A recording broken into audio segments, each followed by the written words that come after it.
বিশ্বের সেরা হওয়ার অনুভূতি মেলানো যায় না কোনো দামে। সোনালী ট্রফিটাই চুমু খাওয়ার মুহূর্ত টাকার অঙ্কে ফেলা যায় না। তবে যখন ফুটবলের সবচেয়ে বড় আসর বিশ্বকাপ নিয়ে কথা হচ্ছে, সেখানে থাকবে চোখ কপালে তোলার মতো বড় অর্থ পুরস্কার, সেটাই তো স্বাভাবিক।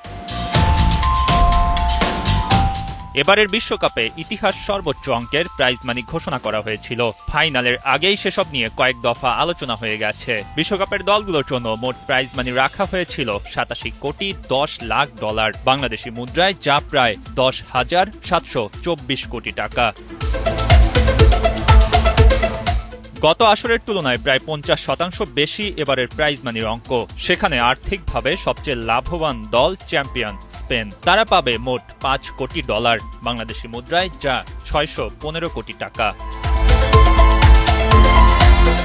রানার্স আপ লিওনেল মেসির দল আর্জেন্টিনা পাচ্ছে ৩ কোটি ৩০ লাখ ডলার, বাংলাদেশি মুদ্রায় যা ৪০৬ কোটি টাকা। তৃতীয় স্থান নির্ধারণকারী ইংল্যান্ড পাচ্ছে ২ কোটি ৯০ লাখ ডলার, যা প্রায় ৩৫৭ কোটি টাকা। চতুর্থ হওয়া ফ্রান্সের ঝুলিতে যাচ্ছে ২ কোটি ৭০ লাখ ডলার বা ৩৩২ কোটি টাকা।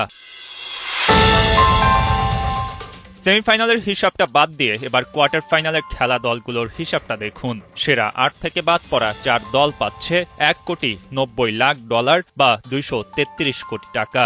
শেষ ১৬ থেকে বাদ পড়া ৮ দল পাবে ১ কোটি ৫০ লাখ ডলার বা ১৮৪ কোটি টাকা।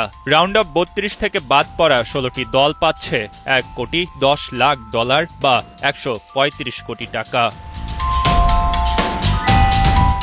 বিশ্বকাপে শুধু গ্রুপ পর্ব খেলেই বাদ পড়ে যাওয়া দলগুলোকে হতাশ করেনি ফিফা। প্রত্যেক দলের জন্য ছিল ৯০ লাখ ডলার বা ১১০ কোটি টাকা। শুধু এই অর্থ দিয়েই ক্ষান্ত হয়নি ফুটবলের নিয়ন্ত্রক সংস্থাটি। বিশ্বকাপের শুরুতে প্রতিটি দল থাকা, খাওয়া, অন্যান্য সুযোগ সুবিধার জন্য ১ কোটি ৫০ লাখ ডলার করে পেয়েছে। তাই অর্থের হিসাবে কেউ নিরাশ হবে তেমনটি হয়তো এবারের বিশ্বকাপে একেবারেই দেখা যায়নি। দিন শেষে অবশ্য ওই সোনালী ট্রফিটাই সব। পুরস্কারের অর্থ মানুষ মনে রাখে না, মনে রাখে চ্যাম্পিয়নদের।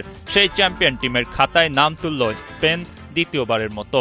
স্প্যানিশদের জন্য এক ঐতিহাসিক মুহূর্ত, আর ডিফেন্ডিং চ্যাম্পিয়ন থেকে মুছে গেল আর্জেন্টিনার নাম। আবারও ৪ বছরের অপেক্ষা। দলগুলো ফিরবে নতুন সব পরিকল্পনায়, নতুন সেনানীদের নিয়ে।